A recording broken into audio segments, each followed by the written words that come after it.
Hello, guys. We are so excited today because we have one of our blackest podcasts ever. We got Mixing with Monty in the mix, and we have the Bravo Breakdown, aka Sasha, here with us on Zoom on this good Saturday, and we couldn't be happier to have you guys. How are you guys? Hi, we're so good. I'm so happy to be here with you guys. Yes, I am ready, honey. I am so excited to end this year as black as ever, because that's all we can be. Yes. I'm talking Bravo on Bravo While Black. We're so happy to have you. I feel like this is our cookout. Right? For the culture. Mm-hmm. Yes. Mm-hmm. No better place to be. That's just how it is. That's exactly how it is, because we can just cook out. Everywhere we go, we just see our people and we nod, you know? Yes. I love that universal nod. You always just nodding at somebody. You don't know. It makes you feel good, though. Yeah. Like, it makes you feel safe. Like I see you. We see each other. You know? We sure do. We absolutely do see each other. Yes. We've had Monty on before, one of our best episodes, so please go back and listen to that. And also listen to our guest spot on her podcast, Mixing with Monty. Yes. We'll be on her Patreon soon, also talking about The Bachelorette. And also, you know, follow the Bravo Breakdown on Instagram. She has a Patreon, and follow Mixing with Monty on Instagram. Her content is A1. So we are going to get to know Sasha a little better, because we have been seeing you and we wanted to talk to you for the longest freaking time, and we're so excited. So Sasha, please just tell us where did your love for Bravo start? It definitely started with the Real Housewives of Atlanta. I fell in love with Nene Leakes. I still have a deep love for Nene Leakes, no matter how much she puts her foot in her. She will always put her foot in her mouth, but I love her for it, because she is Nene through and through. You know what I mean? So that was what I just, as soon as she came on the screen, I just had never seen anyone like her before. Like there weren't a lot of black women on television at the time, period. And then the only really reference that I had for black women in reality was, you know, New York. New York, I was going to say. I was going to say New York, Flavor of Love. And I love Tiffany, too. I love Tiffany.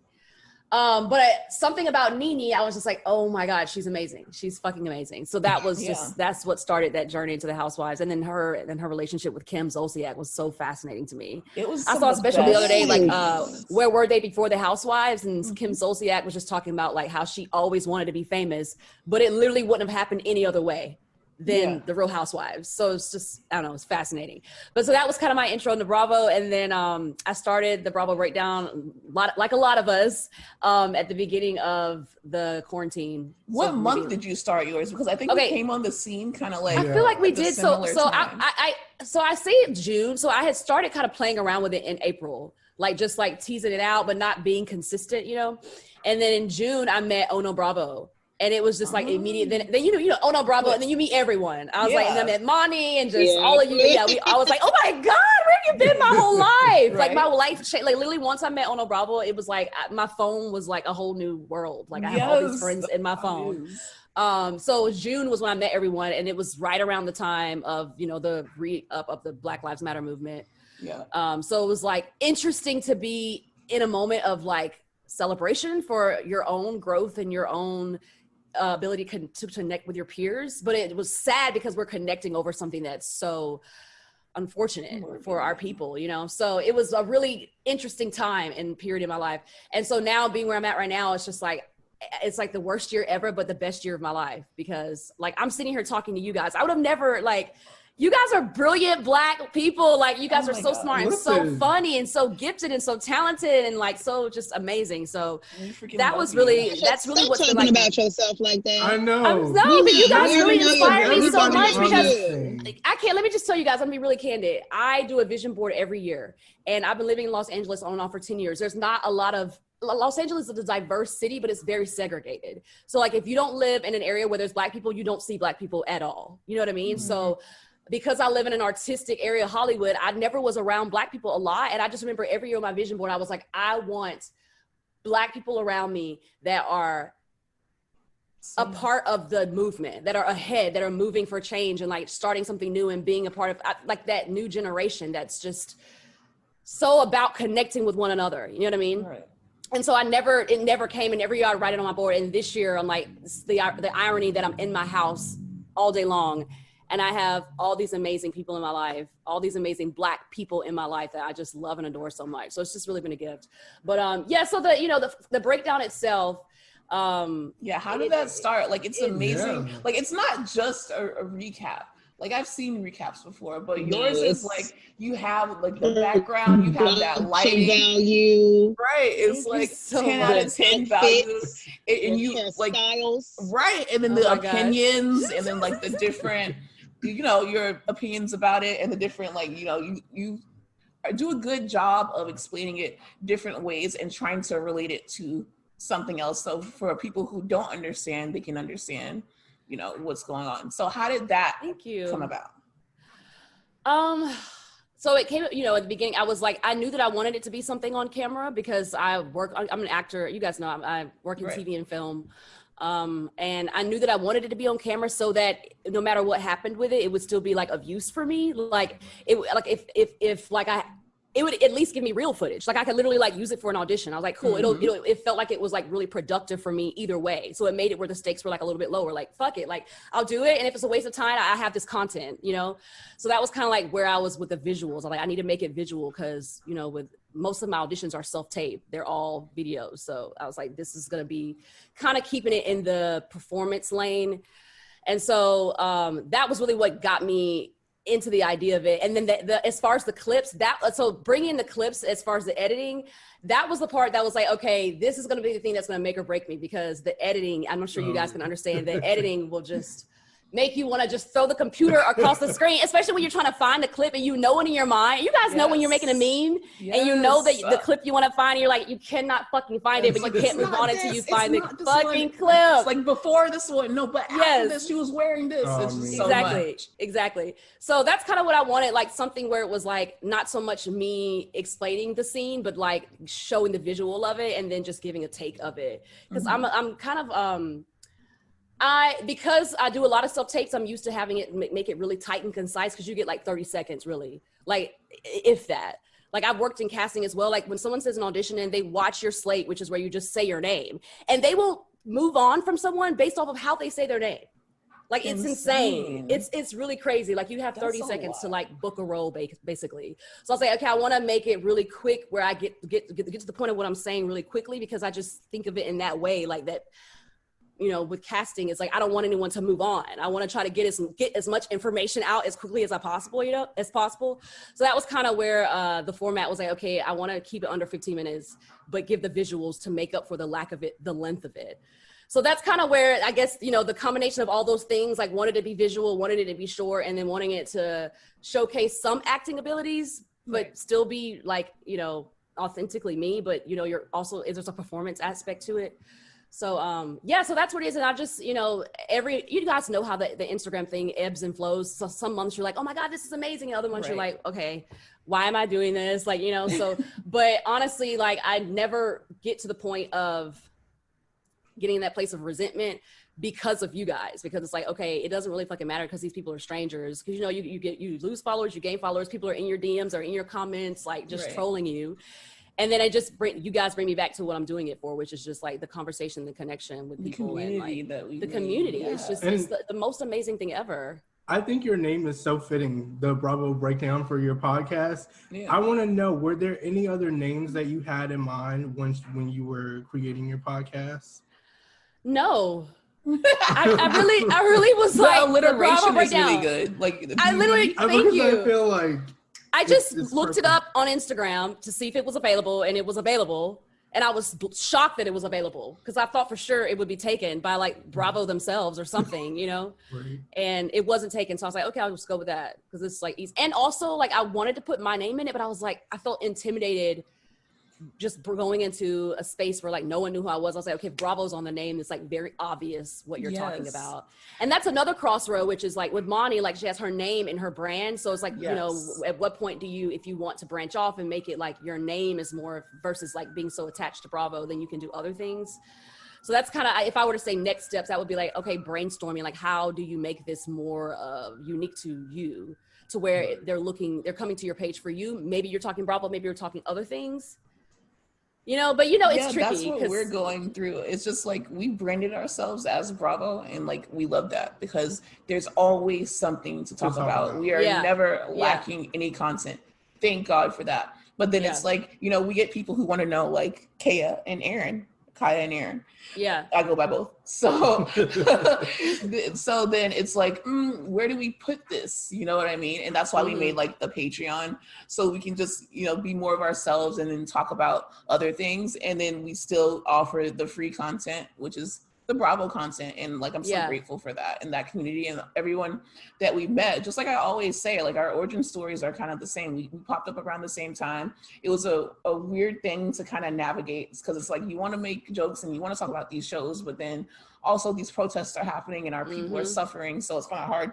So we like integrated that into the the Bravo universe. Yeah, exactly. And I feel like they've been also doing a good job with including those issues throughout the shows that they, especially Atlanta, because I feel like with Atlanta, let's talk Atlanta.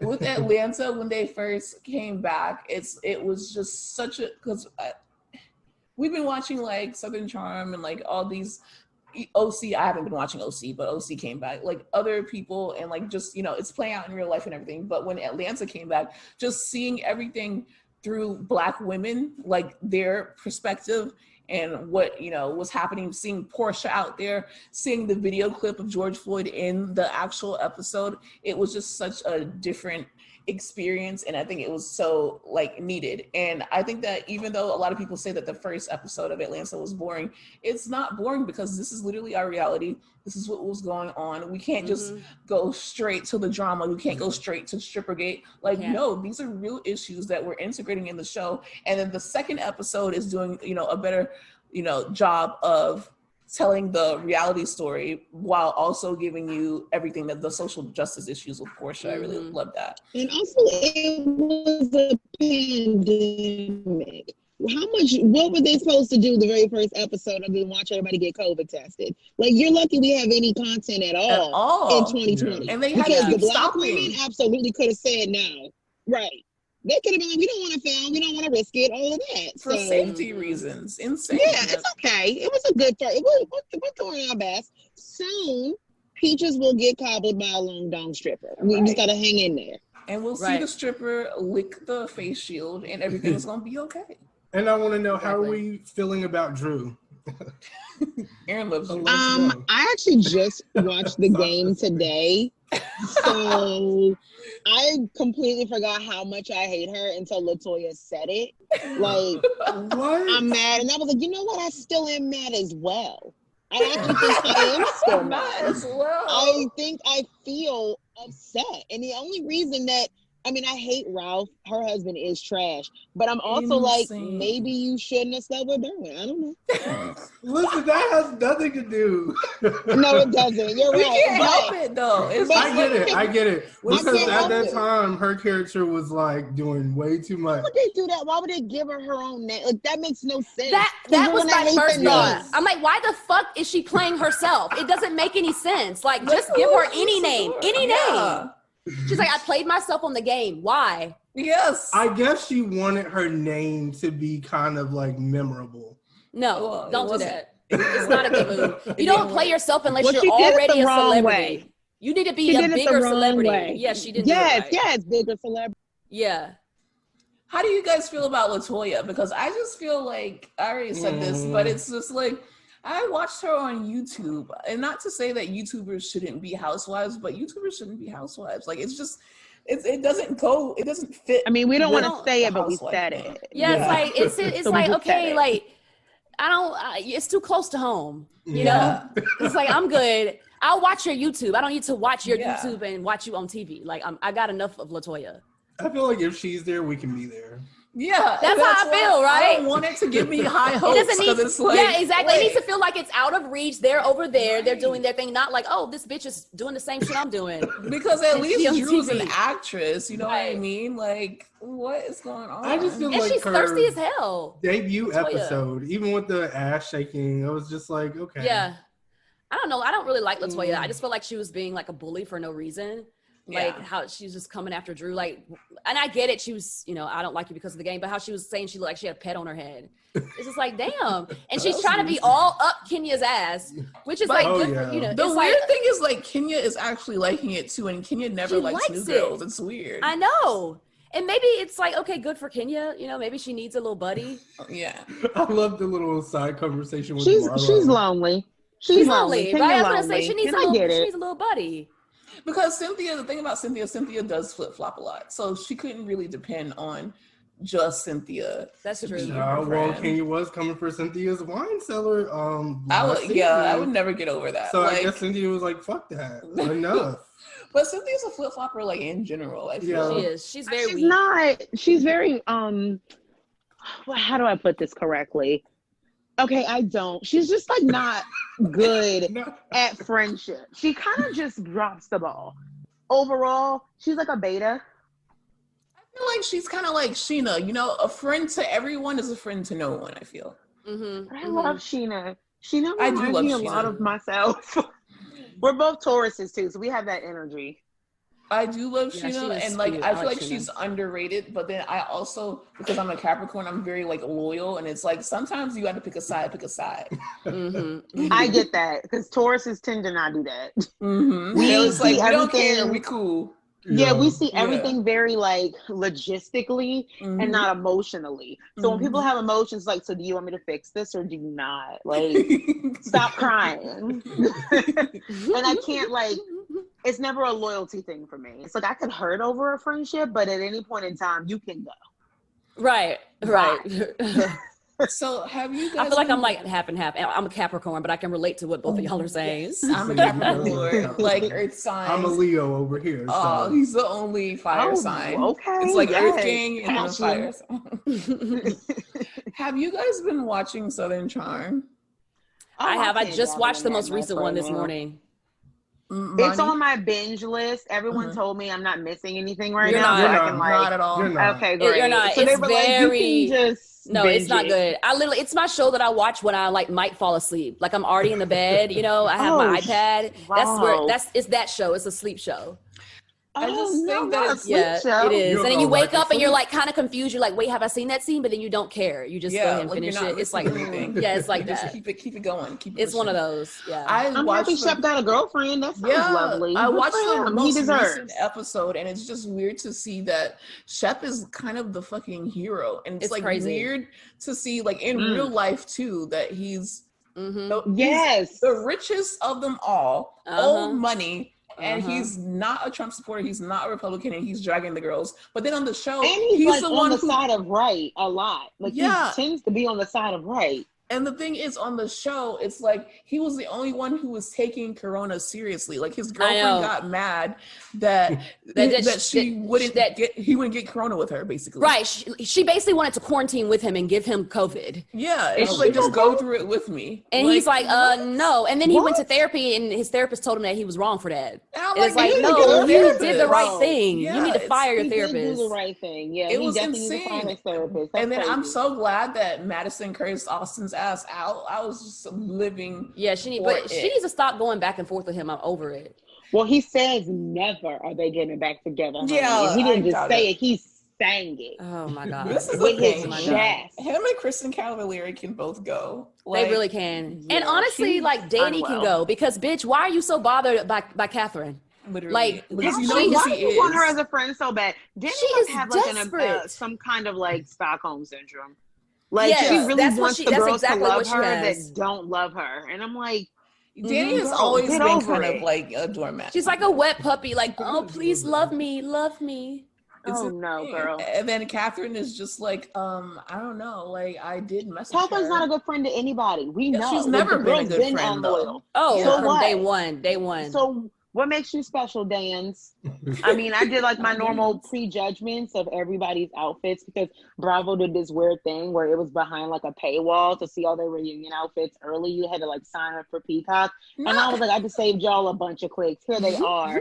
And I gave my judgments on each one. And for Danny's, I just wrote Danny. Yeah, it was very dated. Right. That's the only thing that needs to be said. It's just a picture of Danny. There she is. And then we have Catherine in a blonde wig, which I'm like, that was okay. First of all, people are like, did Catherine get work done on her body? And I was like, I went back far. She's always had a banging body. The problem was she did not have a banging face. And it seems like she may have bought one. And that's say good for you. Well, the thing is, I know she definitely got her boobs done, and then she got a lot of lip injections and stuff like that. Yes, so honestly, now a lot of face things. Catherine would be like so much cuter if she laid off the spray tan, the self tanner. If she laid off that, because her hands always look fucking dirty. I'm like, it's better that she's blonde. She's better blonde because you're right, Sasha. With the red hair, the spray tan used to really pop out. Horrible. And she would look so dirty, and it would look like it would go against each other. It's like horrible. The hues would. She needs to stop the spray tan, and she needs to either be blonde with spray tan or no spray tan and a red hair. Like just be a pale redhead. That makes sense. Like I've never seen a tan bitch with red hair.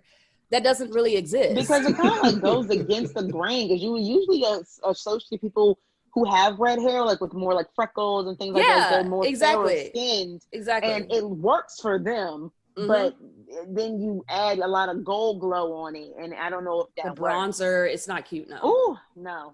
Shout out to all the redhead girls. She wasn't doing y'all justice. I'm sorry. No, everyone but Catherine, honestly. All the redheads look about there, I remember from day one, I remember thinking that, like, first of all, why are you dyeing your hair red? You're already a redhead. She would dye it like different shades of red, like blonde. It to be deep red. Right, she wants it like an intense, just be your natural shade of red. I don't know. Because there aren't a lot of redheads on the planet. So she was giving the girls Little Mermaid. She wanted Little Mermaid. Right.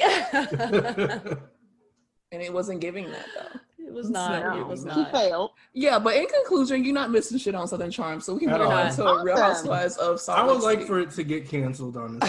I think it will. I'm gonna say that every time I get a chance. Like it needs I think it to will. go. I think it actually might. They were holding on. This was so what y'all are seeing right now was their third attempt. So they tried filming 3 times and shut it down twice, and neither had to do with Corona. Shut it down. So, wow. This wasn't working. The storyline wasn't working, and now the storylines weren't working. And then Catherine and Thomas are literally at it again, and it's getting dark again because he's saying that she's like using drugs around the kids, and he's trying to get the kids back, and he's saying that she had $11 in her account, and that the oldest child had fetal alcohol syndrome, and that she's not doing the schoolwork because he gets extra schoolwork that he needs to complete at home to get on level with the other kids, and Catherine isn't doing the schoolwork with him.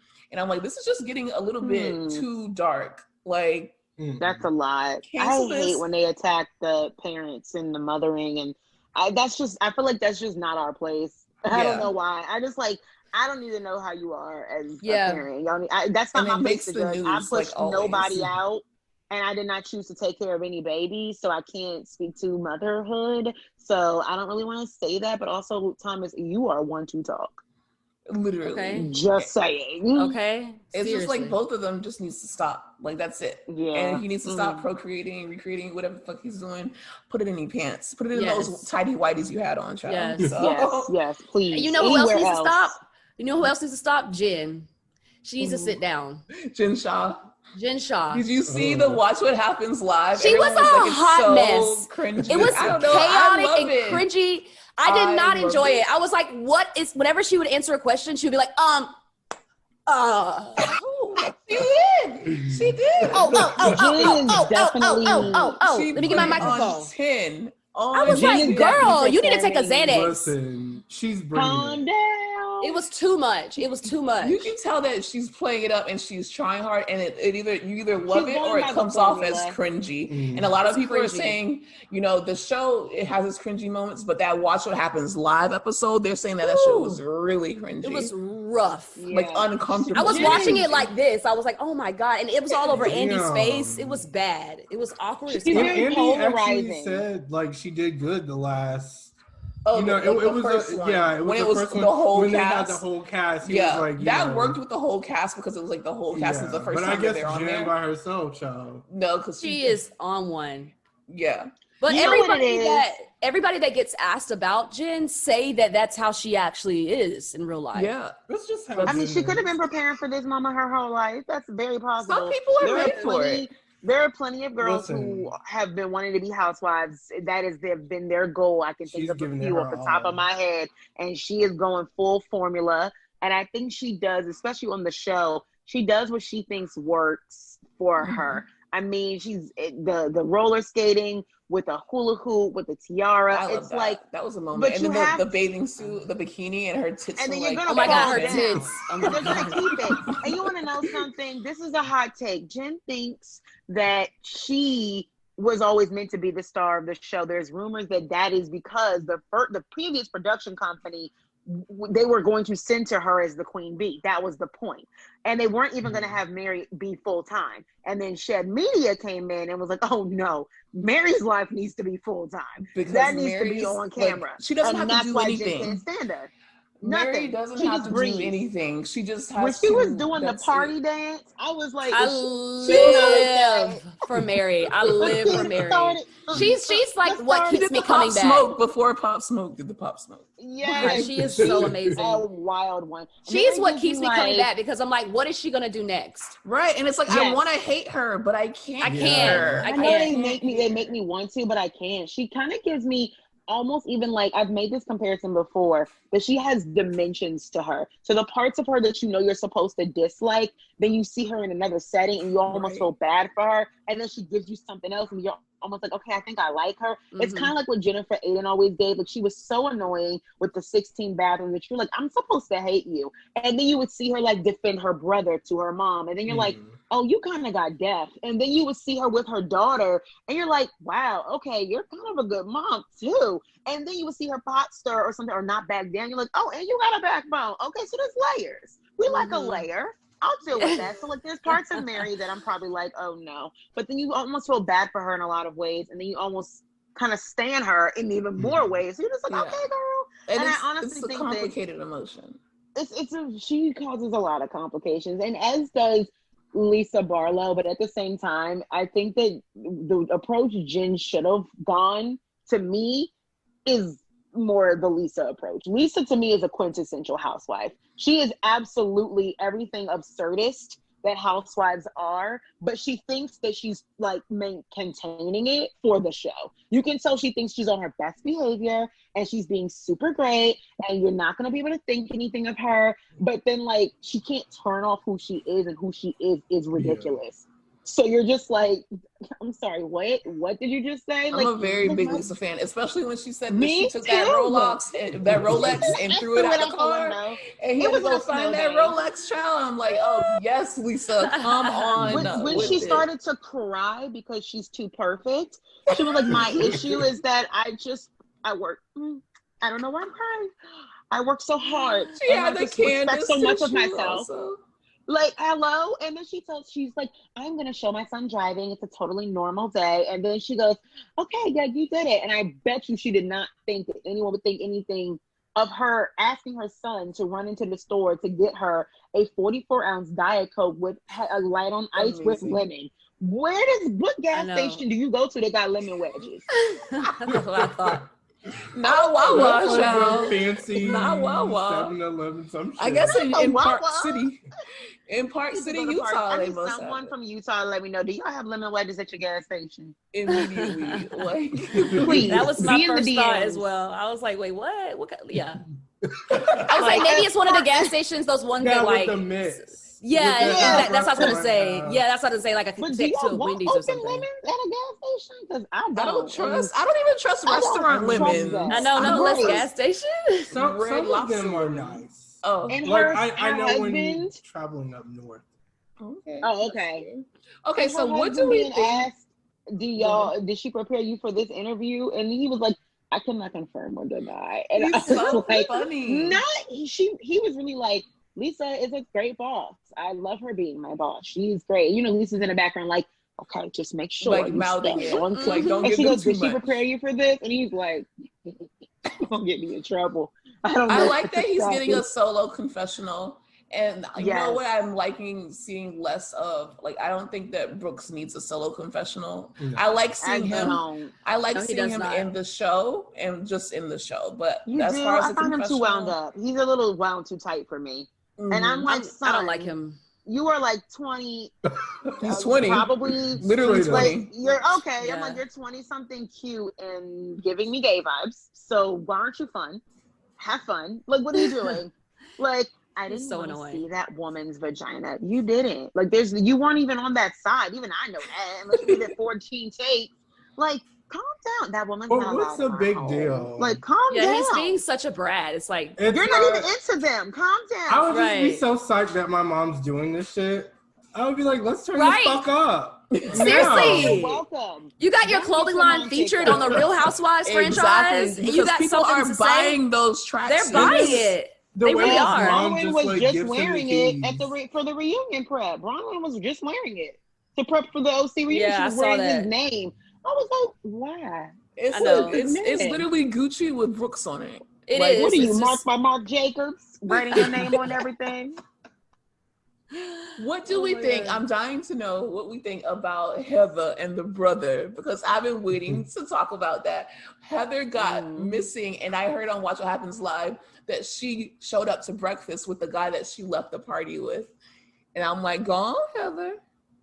I mean, she says that's what she's looking for, so it looked like she found it. Remember, she said don't fetishize us now. The blacks. Don't fetishize, did, honey. She kind of did already. Yeah. Okay. She said that she got kicked out. You know, from she was into.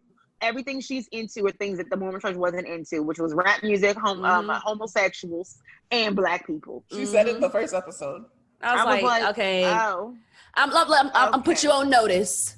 Okay, put you on notice. A lot of people have put her on notice, apparently. Yes, like, but a lot of people go so hard for her. They're like, oh, she's so relatable. I love her Kankles moment. I'm like, yeah, but let's not forget what she said episode 1. She's straddling the fence like, bitch, are you racist and homophobic or are you not? Which one is it? But are you obsessed with black men? Why are you obsessed with black men? She gives me, I'm not going to lie, she gives me a little season 1 Leanne vibes, where Leanne was deeply needed for so many of those seasons, and even the girls went up for her like, oh my god, we kind of love Leanne. Like, she's funny, she stands, she's relatable, she gives us, like, she's calling them out, she's the Greek chorus. And then you're like, oh, but then some things came full circle, right? Because she thinks the way she thinks, and then you're like, oh, absolutely, and then you feel ashamed liking her. So I just say to all the girls who love Heather, I get what you're saying, get what we're saying. Like, I see it. I get the relatability that came from. That's funny. I liked her flirting. I get that she wants back in. She didn't want a divorce. I see exactly why they casted her. Just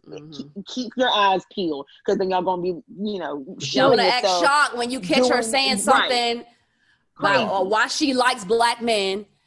Some bullshit, racist shit she's gonna say. I know it's coming. She pretty much said that she left the Mormon, or she couldn't be in the Mormon church because she likes black men.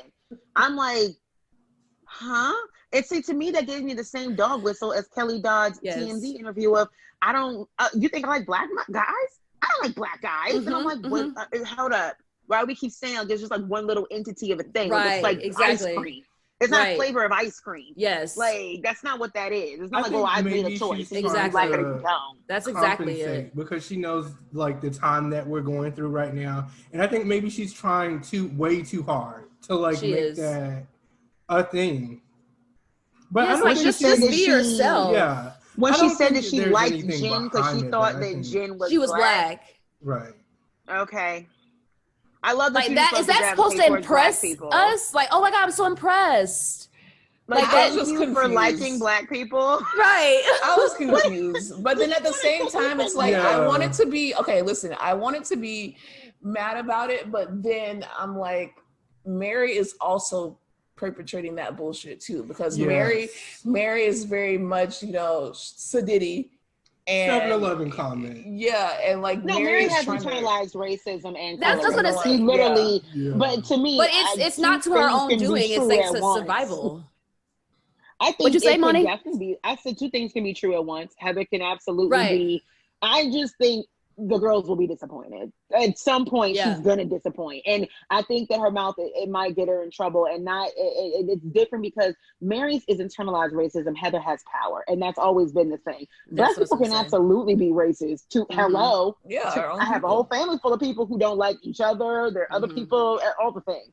And then you have a Heather who not only is powerful because she's a white woman in America, she literally comes from royalty in that community.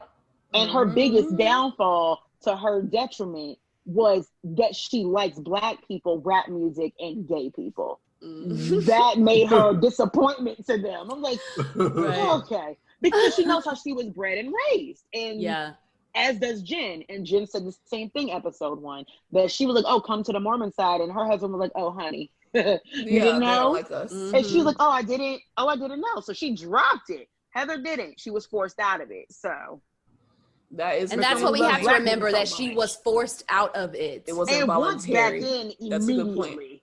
If her husband came back tomorrow, she'd be like, check. Absolutely. God. Let's do this. Yeah, that's another thing that I feel like she's not over it. Like, she wants to pretend that she's going to move on, and she's a party girl, and she wants to do everything that she wasn't able to do before. But in reality, I think that she does want to be a good little Mormon again and be married and have that family unit and everything. Because Meredith is like, I'm on my first ticket out of here. I want out the marriage. She's done. Shopping bag. I would Meredith, like to get a U-Haul. Oh my God, yes. Let's talk about Meredith. Meredith was not having it. Like, her husband was full on boo-hooing, and she was like, oh, I'm sorry. I think we just need our space. I think we just need our space. She's like, I'm not moving to no damn Ohio. Like, everything is here. But I get it, because it's like, women all the time, it's either for your husband or your kids, you do things for it. And like, when your kids grow up, it's time to live for me. You know what I'm saying? Right. So, and then he wants her to move away again when she has shit popping there. And especially now that she has Housewives, you think that she's really going to up and move to Ohio? For your 100 employees, it's not happening. Like, it's not happening. Shout out to your business being successful, boo. But like, hello, now I am a brand. Meredith Marks is a name. Hello. And her husband pissed me off when he was like, I would do it for you. And I was like, I don't know if that's true, because you're not. You're literally not doing it for her. Because he literally made her uproot her life multiple times. So it's like, the one time that she can, stay where she needs to be and be a boss, you want her to up and move and then like get mad about like the state of your marriage. Like, come on, like, there has to be some give and take. Do y'all think she has a boyfriend? Like the internets think? I think she has somebody that's occupying her time. I wouldn't necessarily call it a boyfriend. Okay, occupying my time. That is the new phrase. That's what I call it. I have someone occupying my just ringing the phone a little bit. Put that on the merch. Y'all heard it here first. They're gonna put that on the merch. I'm gonna speak into existence. Every time y'all drop new merch, I'm gonna be like, where's occupying my time? She's occupying my time. Y'all know the read, like, break up with him, break up with her. Yes. That's exactly what it is. Like, you need to be like, she's occupying my time. Or some people are reclaiming their time, and some people are occupying their time. Okay, let me tell you something. And you know what? That is so Meredith. She gives me the vibe of someone. Yes, she does. She's entertaining someone. Yeah. It's not a full. You can tell. It's flirting. He probably has to do all this shit to even be with her, like, even take it to the next level. I would she's very much in charge. Yeah, she's my second favorite. Like, Mary, I'm obsessed with Mary, and then after Mary is Meredith. I love Meredith. No, mine is Lisa and then Mary, hands down. I love Lisa and Mary, and then I like Whitney because her confessionals are wild. She's cool. She's cute too. She always sliding some shit past me. She just like always just. Boobs are full out, and it's full. Yeah, my cousins used to hide the wives in the basement. I'm sorry, back it up. What? I need a full explanation. Yeah. I want a documentation of all the things she says, and I want it explained at the reunion. But the thing that she's saying is like, this is exactly what I'm imagining Utah like. That's the only. And that's why I want more. Whitney is the only one who's giving me my stereotypical Utah. Like, you have incest, you have like like all these swinger things. You have like, and I hear she's like deep in the MLMs, like the multi-level marketing, which is also giving me Utah. That's it gives Utah me that vibes. It's very, and she's like quintessential Utah, and I'm into it. Like, who throws an extravagant birthday for their husband's 52nd? That's 50. I know. That's so random. That's such a random year. And she had like Little John and Post Malone. I was like, excuse me, girl. Watch What Happens Live. Oh my God, that's when I knew the Mary J. Blige bangs. No, girl, didn't you hear we're not supposed to be doing bangs in 2020 because it's a sign of distress? She's like, nope, and we're gonna bump it. Literally, not the bangs. We have Kitty Baloney and Lala Shakur make a cameo that I feel like it was completely unnecessary because it kind of like they didn't give me anything. Like it was like, why were they there? They gave you one together. Huh? No, you said wait, sorry. I'm thinking something else. Sorry. I'm thinking about cameo. They were. No, I saw that. I thought you were saying that I was like, you paid them bitches to give you a cameo? No, I was like, what? Never. No, it definitely was like, why are they here? Yeah. It was like, you blink and they're gone. Us in to Salt Lake City, This and is little do they gave us nothing. Salt Lake City was now advertising for Vanderpump Rules. Oh, I was my like, God. I forgot about them. They actually, I think what happened was they didn't know how people would receive Salt Lake City, so they wanted to be some familiar faces, but this blew up, and they wanted that pull so good that it was like we didn't need them. It was so pointless. Kind of like how they bring the Married to Medicine LA to like spice because we actually but like. See, to be honest, I like that because Dr. Imani is friends with like half the cast, or Dr. Contessa is like friends with like half of the LA cast, and then I love seeing Toya's very bougetto country ass out in LA. I heard LA got canceled.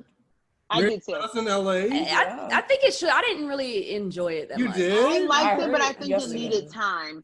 Yes. To be oh my God. No, I like Mary. You don't like it either? LA sucked. I didn't enjoy it. Dr. Britt and her husband are the prettiest people on television. I love those people. I'm gonna hold my thoughts. I'm not gonna get too excited. I'm gonna hold my thoughts until it's over. I want to say I had a sense. So I took a hosting class in LA, and Britain was in the class. And really? I thought like, this bitch is really trying to get a coin. She's hustling hard. I'm like, what's going on with this? I didn't want to ask her, you know what I mean? But like, she never really, it seemed like she was trying to get other gigs going. Like she's like trying to learn how to host and do panels. I like Britain, but I do like her. Some of the members they could like maybe add to the regular Married to Medicine and just call it a day. But they don't want to see. Some of them not gonna leave. They not gonna leave that LA life. They into it. They in deep. I can understand that. I heard it was like an alarm. It was like an alarm at BravoCon that the cast that you saw there that were not the ones who weren't there are not coming. They're not coming back, which is what sparked the original New Orleans rumors that they were going to get canceled until the pandemic happened. So now I'm hoping that they're going to bring them back, and I hope so too. Had some positive movement with some certain people who have clapped, and they have like they've reacted with the hand clapping emoji when I'm like, bring it back.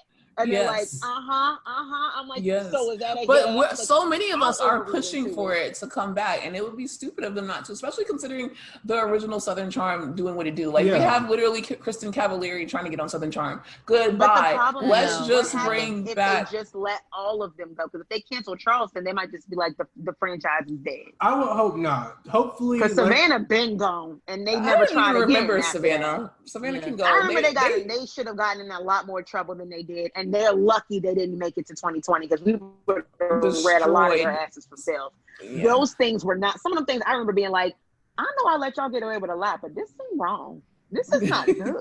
That's how I feel about like looking back on the original Southern Charm when they used to host parties at the plantation, and I'm like, this feels weird. It was bad. Let's not do that. They opened Savannah with like, Savannah has a really dark and haunted history, and it's like they like cut to like a plaque of like something slave related. Oh, this is not haunted. This is racism. Racism isn't haunting, honey. It's very alive, very present. Right. In your town. So I'm very worried about that. But yeah, they said that the alarm was that, like, if you didn't see them there, then they probably aren't coming back. And that rumor started because Shaw's was there and they had never announced they're coming back at all until, but they were invited to BravoCon with no definitive date. Like they just knew they were going to renew them. So they didn't know when, but they invited all of them. And I was like, God damn it. I didn't want them. I didn't need them. I'm still very much here for Shaw's. I'm here for Shaw's because I like to see the growth. Season? Yeah, I liked it. I like because I hate that MJ and Reza are where they are. It got too far, but I just like that the they're dynamics. Back together now. They are. Yeah, they are. Be mad again. The dynamics are like changing now. Gigi has a baby. I heard that the girl, what's the eyelashes? Lily Galici. I heard that she's coming back. So okay, never mind. I'm very much here for Shaw's. I like Lily. Yeah, I like her. I love Lily. She was like a bajillionaire. She like left and came up, honey. She did. She grew up. She like she got married, had a baby, got a divorce, was on a private jet, got like re-engaged. I was like, damn, I didn't even know that she was on Shaw the Sunset. I'm just like, wait, this is the bitch with the eyelashes? Like, yeah. And then I'm like, oh my God, it's Lily Galici. Yeah. I'll never forget. Reza was like, I want to skin her and wear her like a suit. I was like, I feel that. I don't fit in it, but I feel it. Like, she was a lawyer too. She's a lawyer, like a whole lawyer. She's a little Darby lawyer. So cute. And she had the biggest hair ever. Right? And she does the smallest body.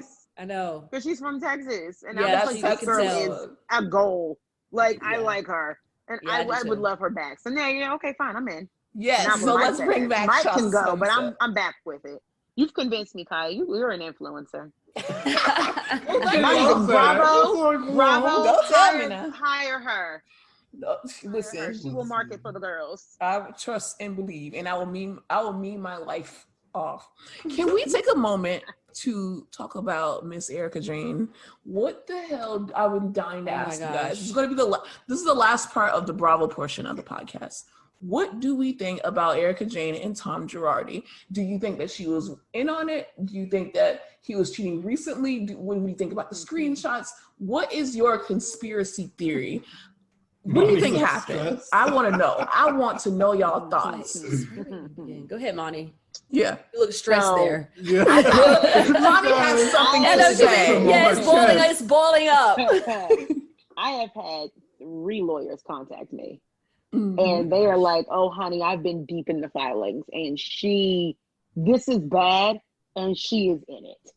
Like, so I think the initial confusion started when the whole thing came out that she was like listed as a secretary. And they were like, Erica Jane, a secretary, what? And they were 2 corporate lawyers were like, so girl, that doesn't mean what you think it means. It does not mean she was filing things and answering calls. Shout out to all the secretaries out there. Y'all do a hard job. Love y'all. But it means that for his corporation, she's an officer. So she's not just signing things that he tells her to sign. She was like involved in his business dealings. So that corporation, she is an officer of it, and the taxes and the filing, she's getting the benefits, like all of it.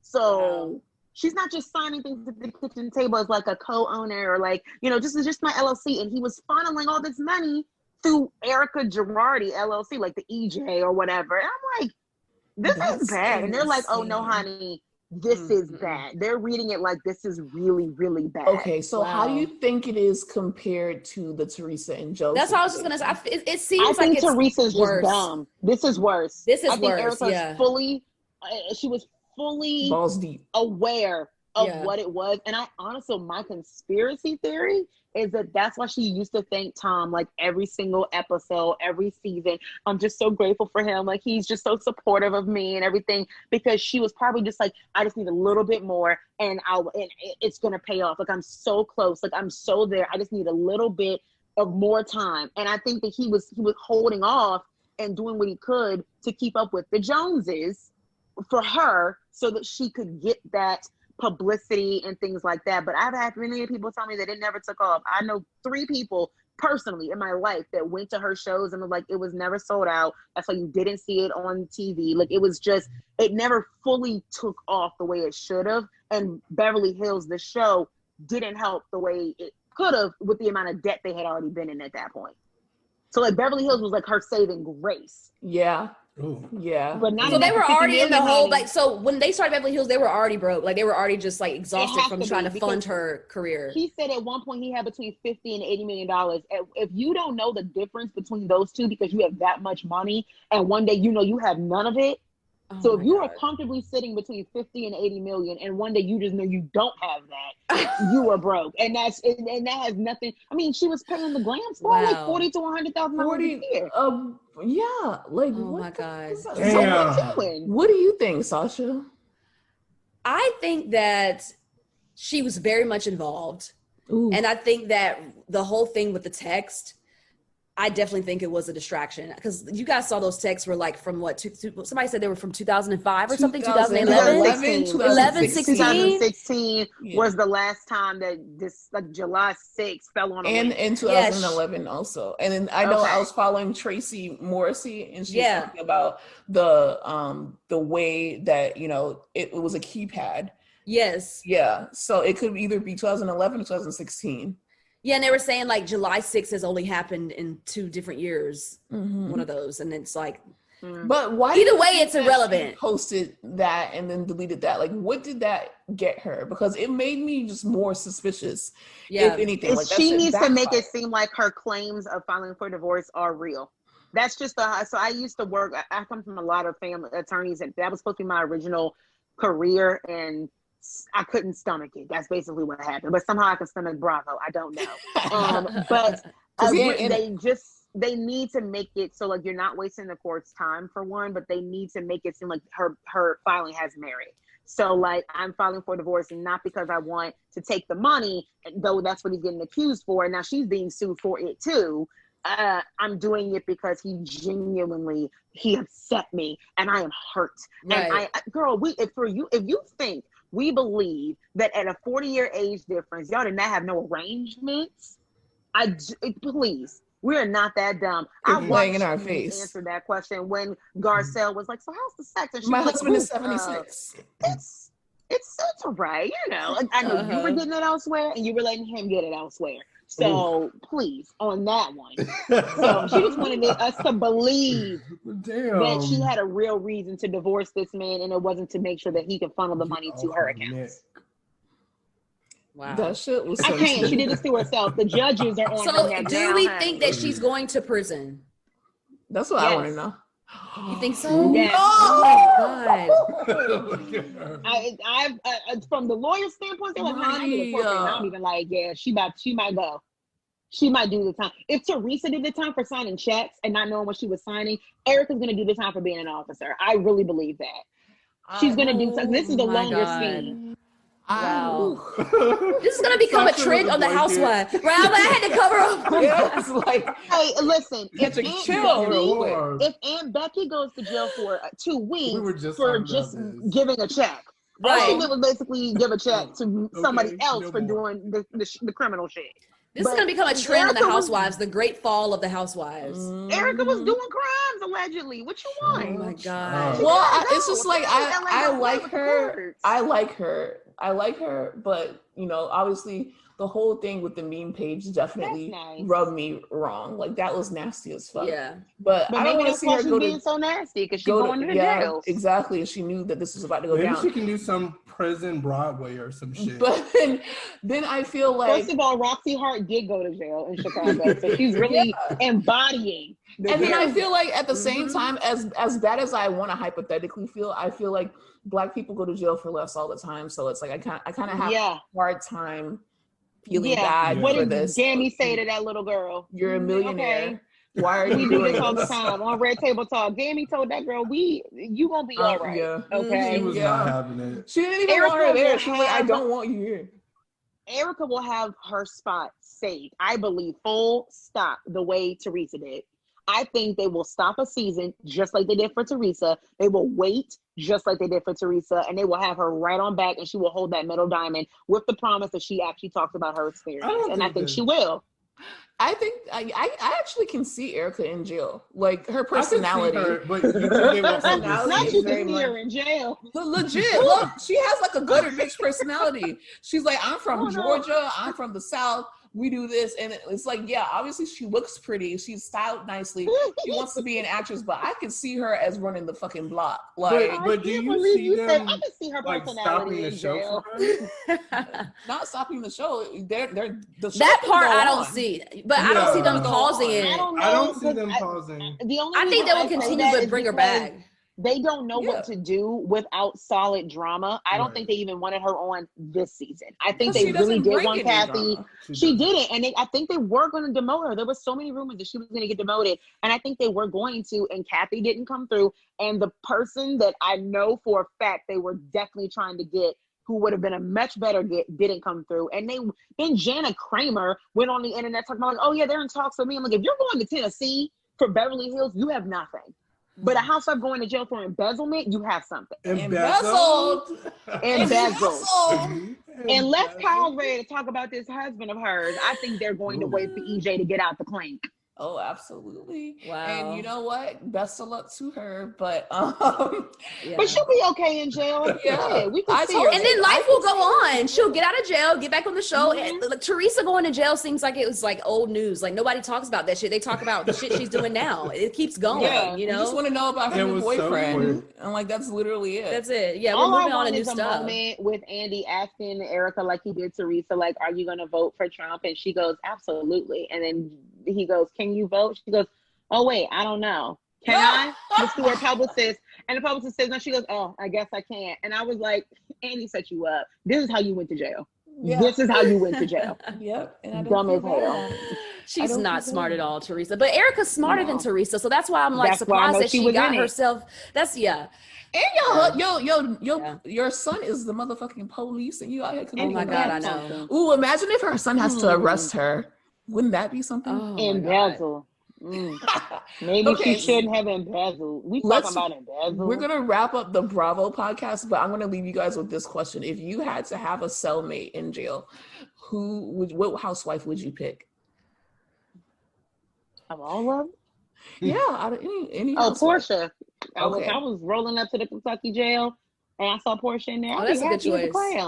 I was like, oh, this is going to be all right. This is going to be so bad. Portia is both funny and she's freeing the people. So right. Yeah. Just and maybe because there's different people that I need for different things, you know. I feel like I could have like one cellmate. You don't get like yeah, that's right. Who would I mean? Maybe Sonia. Sonia seems like she'd be a good time. She would. You should be carefree. Sonia would lose her mind. She'd be drinking the prison hooch. She would. She would absolutely. She would make me not feel so bad about myself because I'd be like, okay, well, this bitch is wasted and hungover, and she's definitely not hanging on, and I'll just be over here getting a little bit. She will. She would absolutely be. Yo, Sonia would be a mess. Like, at least I haven't hit that bottom. A good marker of where you are on the scale. Exactly. What about y'all? I would definitely pick Portia also because she's just fun. Like, I feel like we would have fun, and then it'll make time fly by. I'd say Nene. Okay, that was gonna be my second. That's a good one. That's a good one. That's a good one. Because Nene would read them guards. She's entertaining as hell. She absolutely is. Nene would not let anyone. Even though she would like trade on me probably the third night or fourth night. You gotta survive in jail, bitch. I don't know. That's what you gotta do. Exactly. Nene will be running that joint, okay? Well, thank you guys for joining us for the Bravo While Black podcast. Please follow Sasha at the Bravo Breakdown. Please follow Moni at Mixing with Moni. And we will probably like talk to you guys either after Christmas. I might do a special podcast for my birthday. I don't know. Look out for this. Thank you guys for joining us. And we're about to switch over and go to Patreon after we stop this recording. That was our interview with Moni from Mixing with Moni and Sasha from the Bravo Breakdown.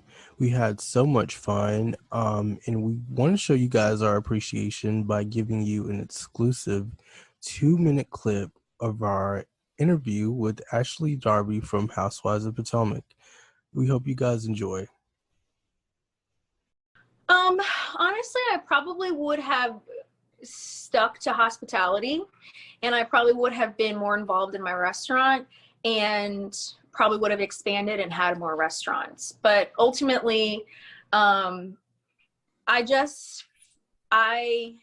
didn't feel as passionate about hospitality after becoming a public figure, and I like doing speaking engagements. I like being in the public eye. So the hospitality industry just kind of took a back seat, but it would have been at the forefront of what I was doing if I hadn't become a housewife. Yeah, because you were definitely in your element at Oz. Like, especially, I think you guys, didn't you put on, like, you had, like, luncheons and you put on, like, performances, I think. And then actually I saw something. That's what I wanted to ask you about. I'm so glad I remembered. Like, a fan page did, like, a cute question, like, oh, what about one of your housewives experiences? And someone said they went to Oz and like they saw you and their purse was on the ground, and then you picked up their purse and you're like, you can't have your purse on the ground, and you're really nice to them. And I'm like, that definitely sounds like Ashley. That's someone with the black mama, because you can't put your purse on the ground because you're gonna go broke. Like, that's exactly right. I'm like, I know that definitely is true. Yes. And I actually said that to quite a few people at the restaurant, because like, even if there's not a lot of space, you got to make room for the bag. You put it behind you, you hang it on the chair, you do what you need to do, because you don't want to be po by having your bag on the floor. Exactly. Don't do it. My mom will literally see me put my purse, like, it won't even be on the floor. It'll be like on the freaking table. And she's like, listen, put it close to you. Make sure it's near you. You need to raise that up. And then she's also another superstition, a weird superstition. She's like, don't let strangers whistle in your house, because it's going to whistle all the food out. And I'm like, wow. Anytime someone whistles, I'm like, not in here. Like, I just bought $100 worth of groceries at Publix. And it needs to last. Exactly. Oh my, I haven't heard that one. That's a good one. Well, that was a 2-minute clip of our exclusive Patreon interview with Ashley Darby. Please subscribe to our Patreon if you are interested in hearing the full interview, and thanks for listening.